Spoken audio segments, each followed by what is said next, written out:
구약의 제사장들이 성막을 통하여 드리는 제사는 육체의 예법일 뿐이며 계약할 때까지 맡겨둔 것으로 장차 약속하신 메시아가 오셔서 십자가에서 백성의 모든 죄를 단번에 대속해 주시고 구원해 주실 것을 모형하고 있다라고 이렇게 말씀하고 있었죠. 그래서 성막을 통하여 드리는 제사로는 죄인들의 죄를 언제나 온전하게 하지 못했다는 것이며 성막의 실체이신 예수님의 십자가를 통해서만 온전히 죄사함을 받을 수 있다라고 이렇게 히브리서 기자는 말씀을 하고 있는 거예요.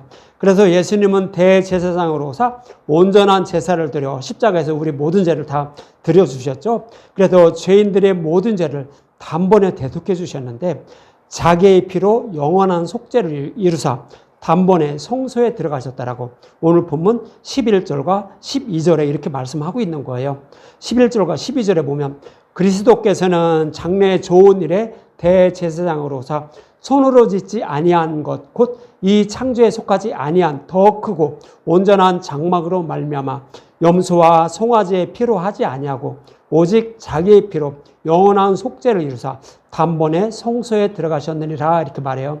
히브리서 기자는요 9장 7절부터 구약의 대제사장이 대속죄일 날 1년에 한 번 휘장을 열고 들어가서 속죄소 위에 피를 뿌림으로 1년에 범했던 이스라엘 백성들의 모든 죄를 대속해 주셨다라고 이렇게 말씀하면서 이것은 장차 오실 예수님이 십자가에서 우리의 모든 죄를 단번에 대속해 주실 것을 모형으로 그려주고 있다라고 이렇게 말씀하고 있었어요. 그래서 이 말씀에 이어서 예수님이 염소와 송아지의 피로 하지 아니하고 오직 자기의 피로 영원한 속죄를 이루사 단번에 성소에 들어가셨다라고 이렇게 말하죠. 구약에서는 예수님은 어떻게 십자가에서 우리의 죄를 대속해 주시고 구원해 주실 것인지를 모형과 그림자로 반복해서 말씀하고 있었다는 거예요.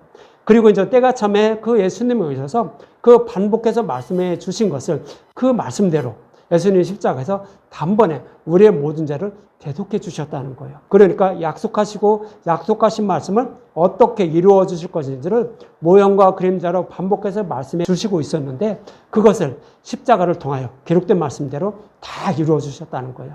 그래서 이제는 단번에 그 속죄를 다 이루었다는 것은 이제는 제사 드릴 필요가 없다는 거예요. 뭐에 대해서?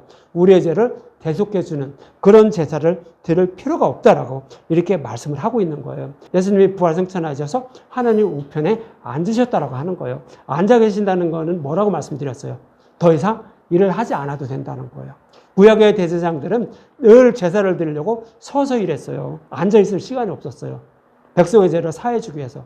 근데 예수님은 단번에 십자가에서 그것을 다 이루어졌다는 거예요. 과거, 현재, 미래까지.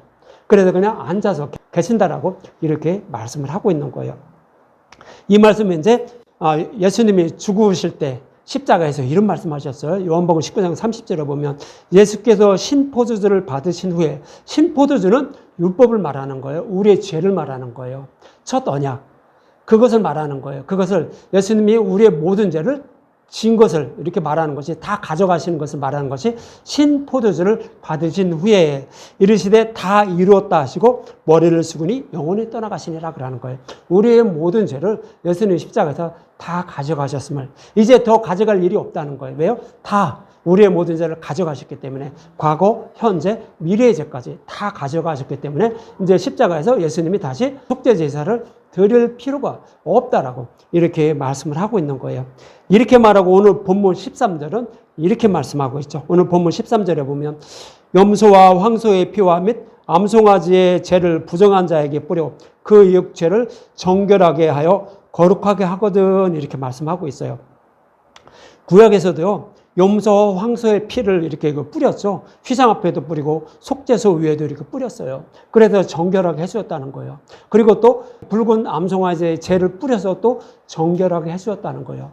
이것은 뭐냐면 다 예수님이 우리의 죄를 어떻게 정결하게 해주실 것인지를 모형으로 그려주고 있었던 거예요. 그래서 이것도 다 어떻게 됐다? 예수님이 우리의 죄를 어떻게 정결하게 해주실 것인지를 모형으로 그려주고 있었던 거라고 히브리서 기자는 그것을 끌어다가 쓰는 거예요. 이렇게 모형으로 이렇게 그려줬는데 예수님의 피로 단번에 다 이렇게 못 해주겠느냐라고 하면서 이렇게 말씀하는 것인데 그래서 염소, 황소의 피를 뿌리는 것은 이제 다음 주에 말씀을 드릴 거고요.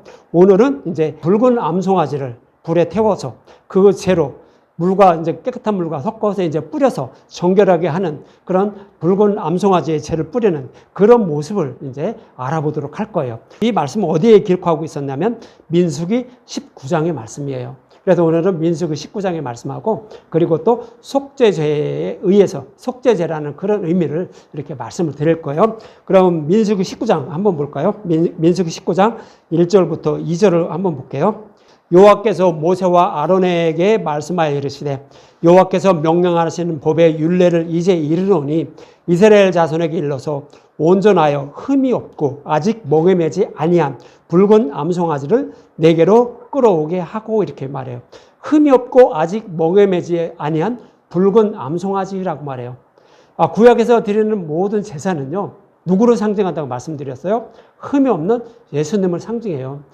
아직 멍에 매지 않은 붉은 암송아지도 예수님을 상징적으로 표현하고 있는 거예요. 흠이 없으신 예수님. 그분을 끌어오라는 거예요. 그래서 이제 그것을 이렇게 상징적으로 표현하고 있는 거예요. 그럼 이 붉은 암송아지를 어떻게 하는지 볼까요?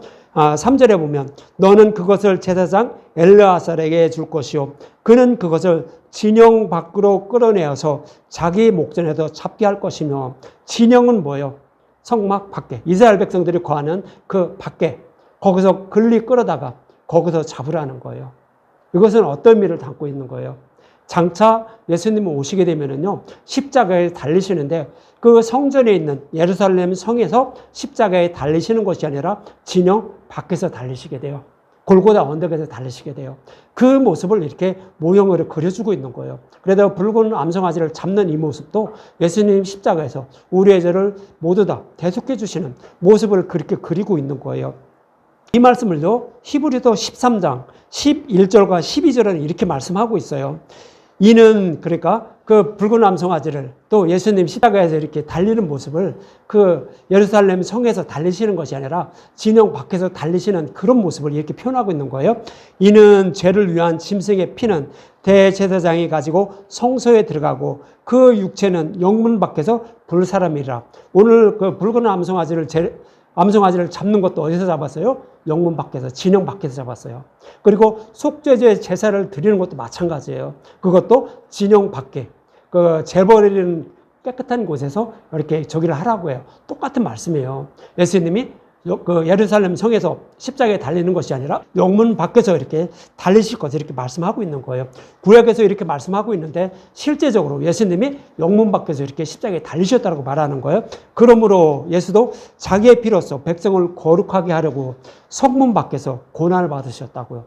구약에 이렇게 모형으로 그려주고 있었는데 예수님 오셔서 영문 밖에서 십자가에 달리실 것을 모형으로 그려주고 있었는데 실제적으로 예수님 오셔서 이렇게 성문 밖에서 골고다 언덕에서 우리의 죄를 다 가져가셨다라고 이렇게 말씀을 하고 있는 거예요. 그래서 구약에서 이렇게 그려주고 있는 것은 다 뭐다?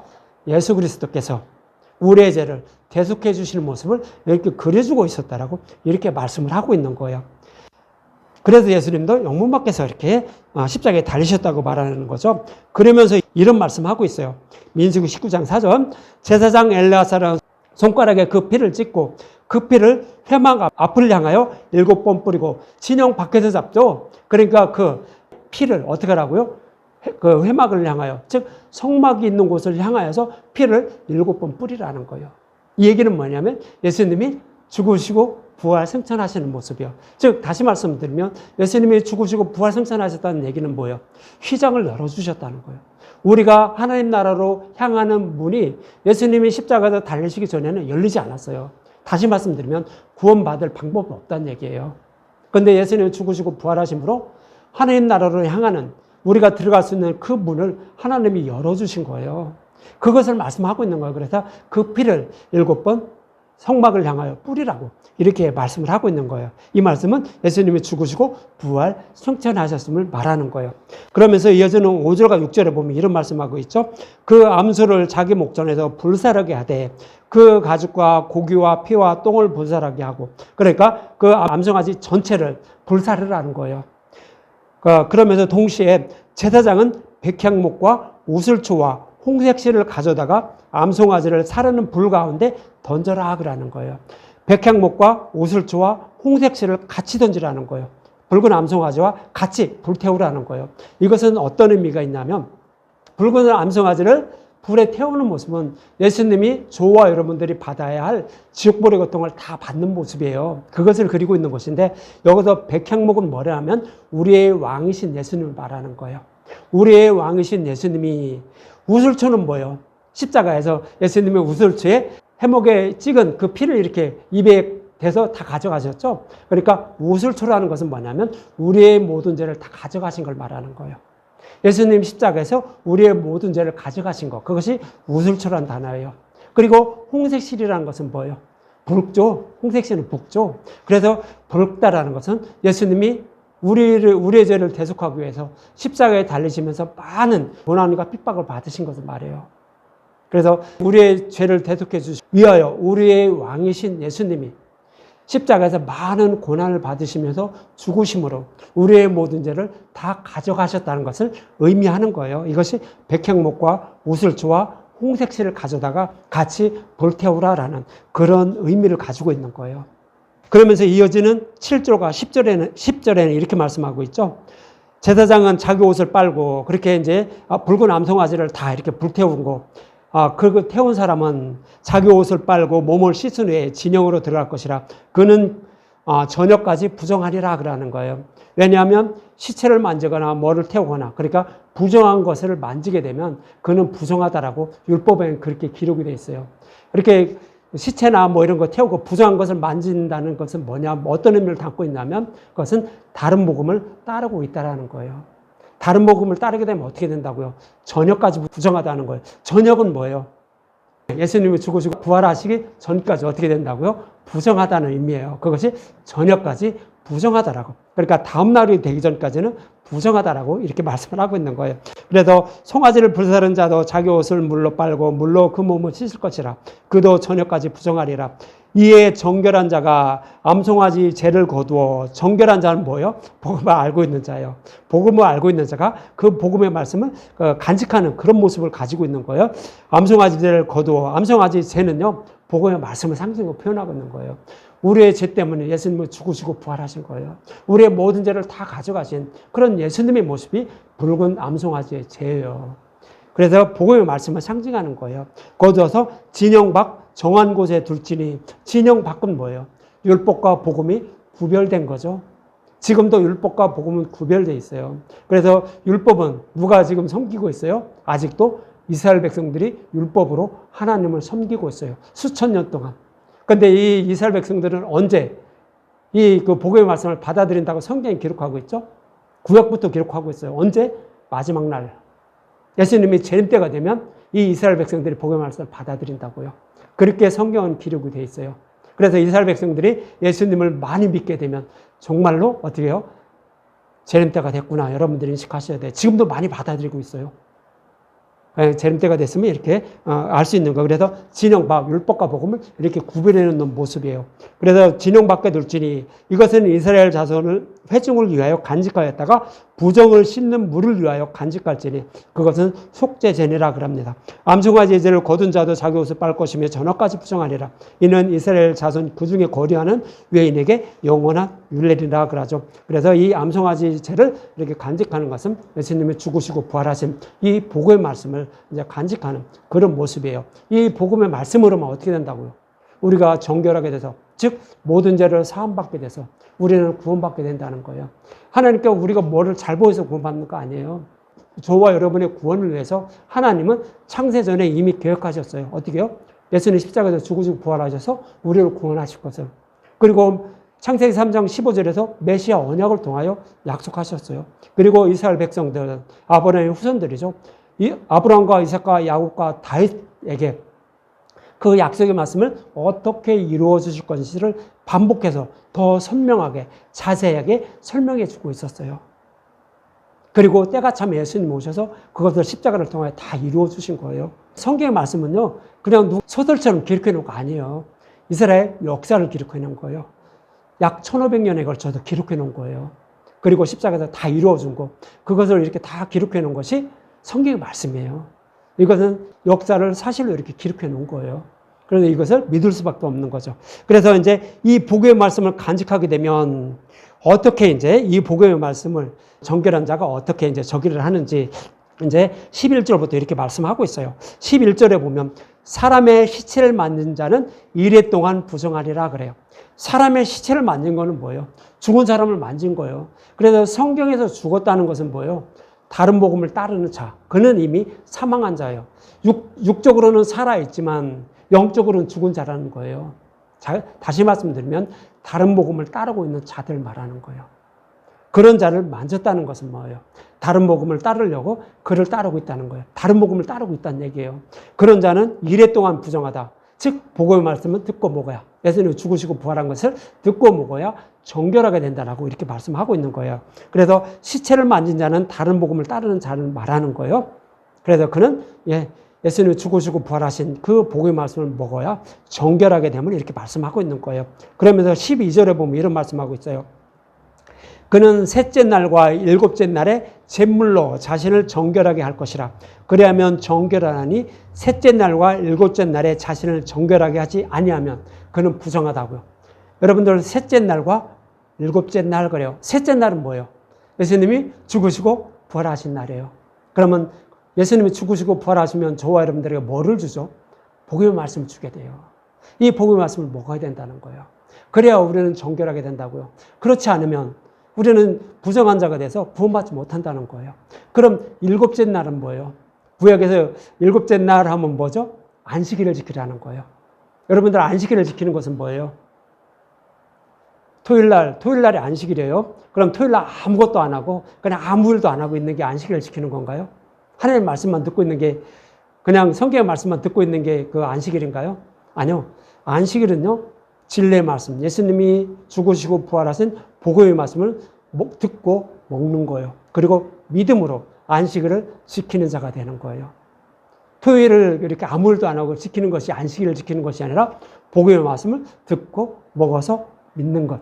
이것이 안식일을 지키는 거예요. 그래, 안식일 날은요, 어떻게 해요? 나무하러 가지 말라고 해요. 나무하러 가지 말라는 얘기는 뭐예요? 진리의 말씀만 들으라는 얘기예요.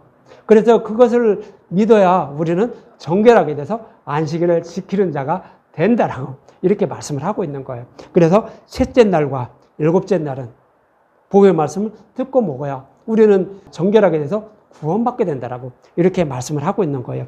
이처럼 붉은 암송아지 제인 복음의 말씀으로 정결하게 하지 않는 자는 부정함이 그대로 있다라고 말하는데, 이제 13절을 한번 볼까요? 13절을 보면 누구든지 죽은 사람의 시체를 만지고 자기를 정결하게 하지 아니하는 자는 여호와의 성막을 더럽힘이라. 그가 이스라엘에서 끊어질 것은, 그렇죠? 복음의 말씀을 듣고 먹지 않으면 이스라엘 백성에서 끊어지는 거예요. 영적 이스라엘 백성이에요. 저와 여러분들은 영적 이스라엘 백성, 즉 하나님 백성들인 거예요. 그런데 이 복음의 말씀을 먹지 않으면, 예수님의 죽으심과 부활을 먹지 않으면 우리는 하나님 백성에서 끊어진다고요. 구원받지 못한다는 거예요. 그래서 정결하게 하는 물을 그에게 뿌리지 아니하므로 깨끗하게 되지 못하고 그 부정함이 그대로 있다라고요. 그래서 복음의 말씀을 듣고 믿어야 여러분들이 정결하게 돼서 구원받게 된다라고 이렇게 말씀을 하고 있는 거예요. 그러면서 14절과 16절에 보면 이런 말씀을 하고 있어요. 장막에서 사람이 죽을 때의 법은 이러하니, 그러니까 집에서 사람이 죽을 때의 법을 말하는 거예요. 이러하니 누구든지 그 장막에 들어가는 자와 그 장막에 있는 자가 이래 동안 부정할 것이며, 그러니까 집안에서 사람이 죽게 되면 그 가족 모두가 다 부정하다는 거예요. 그럼 사람이 죽게 된다는 것은 뭐라고 말씀드렸어요? 시체는 뭐라고 말씀드렸어요? 다른 복음을 따르는 걸 말하는 거예요. 다른 복음을 전하는데 그런 교회에 가게 되면 어떻게 된다고요? 여러분들이 죽은 자와 같이 거하는, 장막에 거하는 자들이 되는 거예요. 그러면 어떻게 된다고? 부정하게 된다. 복음의 말씀을 모르게 돼서, 알고 깨닫지 못하게 돼서 이제 구원받지 못함을 이렇게 말씀을 하고 있는 거예요. 그러면서 뚜껑을 열어놓고 덮지 아니한 그릇은 모두 부정하니, 뚜껑을 열어놨다는 것은 뭐예요? 그 더러움이 이렇게 흡수되는 거죠. 그러니까 다른 복음 따르면 어떻게 된다고? 부정하게 된다고요. 그렇게 되는 거예요. 그러면서 16절에 누구든지 들에서 칼에 죽은 자나 시체나 사람의 뼈나 무덤을 만졌으면 이래 동안 부정하려니, 누구든지 들에서, 즉 누가 이렇게 다른 복음을 전하는 것을 따르게 되면 어떻게 된다고요? 우리는 구원받지 못한다라고 이렇게 여러 가지 모형으로 이렇게 그려주고 있는 거예요. 그럼 부정한 자를 어떻게 정결하게 하는지 이어지는 17절에 보면 그 부정한 자를 위하여 죄를 깨끗하게 하려고 불사른 죄를 가르쳐다가, 불사른 죄는 뭐라고 했어요? 복음의 말씀이라고 했죠. 예수님이 죽으시고 부활하신 복음의 말씀, 이것을 가져다가 흐르는 물과 함께 그릇에 담고, 흐르는 물은 뭘까요? 흐르는 물에 오염된 게 있나요? 그냥 가둬진 물은 오염이 돼요. 그러나 흐르는 물은 뭐죠?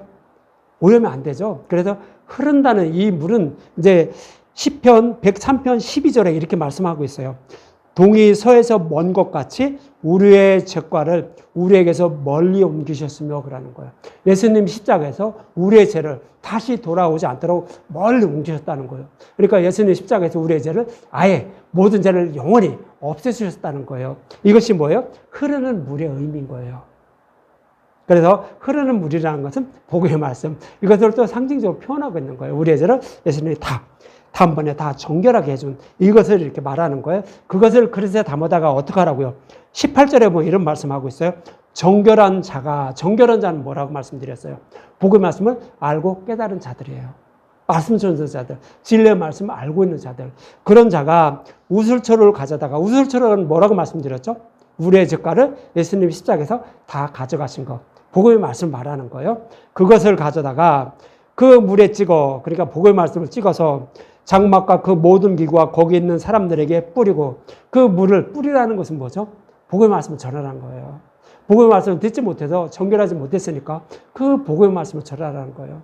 예수님이 십자가에서 우리의 모든 죄를 다 가져가신 거, 그 복음의 말씀만 전하라는 거예요. 그것이 이제 거기 있는 사람들에게 뿌리고, 또 뼈나 죽임을 당한 자나 시체나 무덤을 만진 자에게 뿌리라고요. 다른 복음을 이렇게 듣고 따르던 자들에게 그 복음의 말씀을 전하라고요. 그렇게 되면 그 복음의 말씀을 사람들이 들어서 믿게 되면 어떻게 되죠? 정결하게 된다고요. 죄가 하나도 없는 그런 사람이 된다는 거예요. 하나님의 백성이 된다는 거예요. 구원받게 된다고요. 구약에서도 이렇게 다 모형으로 이렇게 말씀하고 있었던 거예요. 그래서 복음의 말씀을 전하는 것이 뭐예요? 암송아지 죄를 이렇게 뿌리는, 그 물에 타서 뿌리는 모습을 이렇게 그려주고 있는 거예요. 그럼 그 뿌림을 받은 사람들은 정결하게 되는데, 뿌림을 받았다는 것은 그 복음의 말씀을 듣고 믿은 사람들을 말해요. 이런 사람들은 믿음에 이르게 돼서 구원받게 된다라고 이렇게 말씀을 하고 있는 거예요. 그런데 그 복음의 말씀을 언제 뿌리는지 이제 19절과 20절에 이렇게 말씀하고 있어요. 그 정결한 자가 셋째 날과 일곱째 날, 좀 전에 말씀드렸죠. 셋째 날은 예수님이 죽으시고 부활한 다음, 이제 율법과 복음을 확실히 구별해 놨죠. 그래서 복음의 말씀만 전하는 그런 모습을 그리고 있고, 일곱째 날은 안식일이죠. 안식일은 그 전에는 율법만 먹어요. 안식일 날은 이제 여섯째 날은 두 배를 거뒀다는 얘기는 이제 그 복음의 말씀을 거뒀다는 얘기예요. 그래서 그것만 먹는 거예요. 그것이 안식이래요. 그래서 복음의 말씀만 먹게 되면 그런 의미죠. 그래서 셋째 날과 일곱째 날에 그 부정한 자에게 뿌려서, 복음의 말씀만 뿌려서 일곱째 날에 그를 정결하게 할 것이며, 그는 자기 옷을 빨고, 자기 옷을 빤다는 것은 뭐예요? 저와 여러분이 입고 있는 옷은 예수님이 벗어주신, 십자가에서 벗어주신 의의 옷을 입어야지 우리는 구원을 받아요. 그런데 정결하지 않은 자들은 어떤 옷을 입고 있죠? 자기의 옷을 입고 있는 거예요. 의의 옷을 입고 있는 것이 아니라 자기의 열심과 노력으로 구원을 받으려는 더러운 옷을 입고 있는 거예요. 그러니까 그것을 빨라는 거예요. 다시 말씀드리면 복음의 옷을, 십자가에서 벗어주신 그 옷을 입으라고 이렇게 말씀을 하고 있는 거예요. 그리고 몸을 씻을 것이라. 몸을 씻는다는 것은 복음의 말씀을 믿으라고, 전해드린 복음의 말씀을 믿으라고 이렇게 말씀하고 있는 거예요. 그러니까 다시 말씀드리면 우리의 옷을 벗어버리고 예수님 십자가에서 벗어주신 그 옷을 입으라고 이렇게 말씀을 하고 있는 거예요. 그래야 우리는 구원을 받게 된다라고 이렇게 말씀을 하고 있는 거죠. 그러나 이 말씀을 받아들이지 않으면 어떻게 된다고요? 정결하지 못한다고요. 그래도 구원받지 못한다라고 이렇게 말씀을 하고 있는 거예요. 그래서 이처럼 붉은 암송아지의 죄를 뿌리는 모습을 통해서도 뭐가 있었어요? 예수님 오셔서 우리의 모든 죄를 가져가신 그 복음의 말씀을 듣고 믿음으로 우리는 구원을 받게 된다라고 이렇게 말씀하고 있었다는 거예요. 오늘 본문에도 히브리 기자도 그렇게 말씀하고 있는 거예요. 그래서 실제적으로 이렇게 오셔서, 예수님이 오셔서 지금 그 일을 하고 있는데 왜 이것을 버리고 다시 율법으로 돌아가려고 하는지, 돌아가지 말라라고 이렇게 오늘 본문에서 말씀하고 있는 거예요. 그럼 암송아지를 불살라 부정을 씻게 하는 모습과 동일한 모습을 하고 있는 속죄제에 대해서 여러분들이 가장 싫어하는, 어려워하는 레위기 한번 보죠. 레위기 4장 3절부터 12절까지 간단히 말씀을 드릴게요. 레위기 4장 3절부터 12절, 3절부터 보면 만일 기름 부음 받은 제사장이 범죄하여 백성의 허물이 되었으면 그가 범죄한 죄로 말미암아 흠이 없는 송아지로 속죄 제물을 삼아 여호와께 드릴지니, 흠이 없는 숫송아지도 이것도 예수님 말하는 거예요. 흠이 없으신 예수님을 말하는 거예요. 그 숫송아지를 회막문 여호와 앞에 끌어다가 그 숫송아지의 머리에 안수하고 그것을 여호와 앞에서 잡을 것이요 그러죠. 그 숫송아지의 머리에 그 죄를 전가하는 모습이 뭐예요? 그 숫송아지의 머리에 안수하고, 예수님은 우리의 죄를 전가받으시는 모습이에요. 우리의 죄를 다 가져가시는 모습, 그것이 그의 머리에 안수하라고 이렇게 말씀을 하고 있는 거예요. 그리고 그 숫송아지를 잡는 것은 예수님 십자가에서 이제 죽으시는 그런 모습을 그리고 있는 거예요. 그래서 5절과 6절에 보면 이런 말씀하고 있어요. 5절과 6절. 그 기름 부음을 받은 제사장은 그 숫송아지의 피를 가지고 회막에 들어가서 지성소가 아닌 성소에 들어가서 그 제사장이 손가락으로 그 피를 찍고, 그 붉은 암송아지 이제 그 손가락으로 그 피를 찍는 모습과 똑같아요.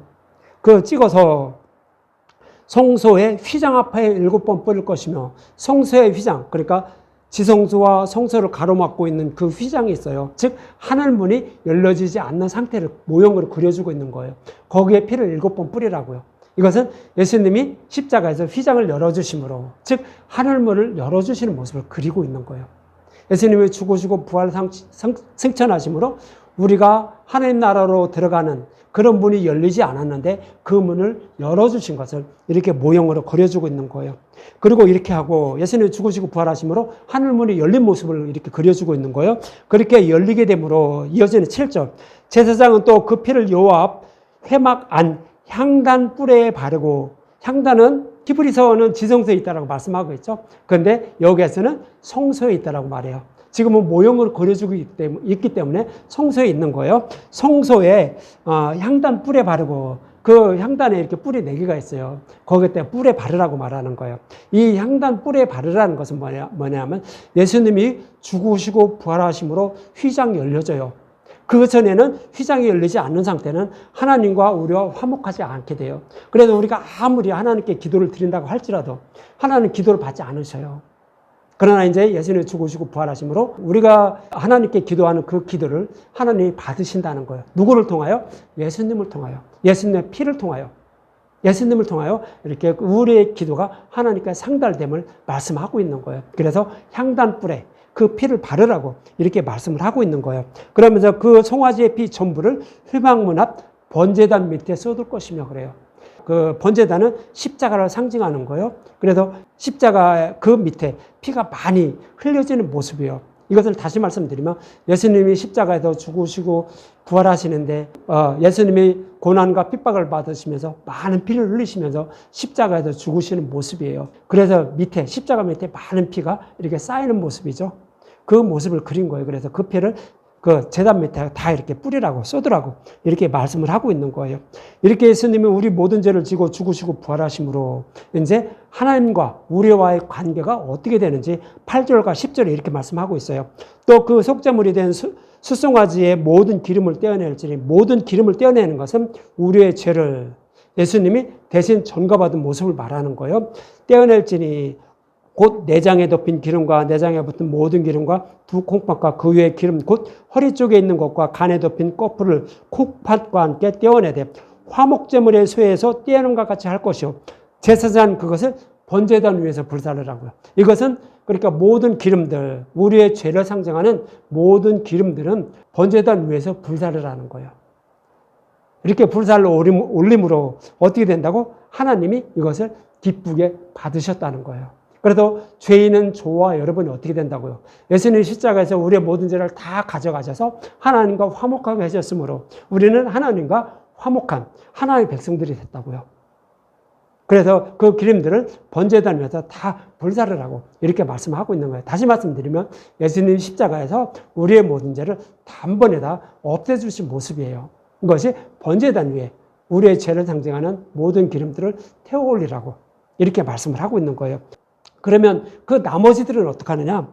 11절과 12절에 보면 그 숫송아지의 가죽과 그 모든 고기와 그것의 머리와 정강이와 내장과 똥 곧 그 송아지 전체를 진영 바깥에 예루살렘 성 바깥에 이스라엘 백성들이 거하는 그 진영 바깥에 재버리는 곳인 정결한 곳으로 가져다가 불로 나무에서 살아대 곧 재버리는 곳에서 불사를 지니 아까도 서두에서도 말씀드렸지만 진영 바깥에서 그 속죄 제물의 모든 것 기름을 제한 모든 것들은 다 진영 바깥에서 불살라드리라는 것은 예수님이 골고다 언덕에서 진영 바깥에 성문 밖에 골고다 언덕에서 십자가에 달리실 것을 이렇게 모형으로 그려주고 있었던 거예요. 실제적으로 예수님이 오셔서 이 모습 그대로 모형으로 그려준 그 모습대로 십자가에 달리셔서 죽으시고 부활 성천한 거예요. 이렇게 말씀하고 있었던 거예요. 그래서 우리는 어떻게 된다고요? 구약에서 이렇게 모형으로 그려준 대로 십자가에서 이루어 주신 이 복음의 말씀을 믿음으로 어떻게 되는 거예요? 우리는 정결하게 되는 거예요. 그래서 성경을 뭘로 풀어서 전해주고 있어요? 다 예수님을 풀어서 여러분들에게 전해주고 있는 거예요. 그래서 구약은 다 십자가, 예수님 십자가에서 우리의 죄를 어떻게 정결하게 해주셔서 구원해 주실 건지 모형으로 그려주고 있었던 거예요. 그래서 예수님을 떠나서는 구원받을 수 없음을 히브리서 기자는 계속 반복해서 말씀을 하고 있는 거예요. 이렇게 구약에서도 송아지의 죄로 부정함을 씻으러 정결하게 했다는 것인데 오늘 보면 14절에 이렇게 말하죠. 하물며 구약에서도 이렇게 붉은 암송아지 죄 그다음에 황소와 염소의 피로 정결하게 받았는데 하물며 영원하신 성령으로 말미암아 흠없는 자기를 하나님께 드린 그리스도의 피가 구약에서는 다 모형으로 그려졌는데 실제적으로 오셔서 십자가에서 우리의 죄를 다 가져가신 그 그리스도의 피가 어찌 너의 양심을 죽은 행실에서 깨끗하게 하고 살아계신 하나님을 섬기게 하지 못하겠느냐 그러는 거죠. 그러니까 예수님 십자가에서 다 가져간 약속하신 말씀을 다 가져가신 그 복음의 말씀으로 하나님을 섬기는 우리를 어떻게 구원하지 않겠냐는 그런 말씀을 이렇게 하는 거예요. 그러면서 본문 15절에는 이렇게 말씀하고 있죠. 이로 말미암아 그는 새 언약의 중보자라고요.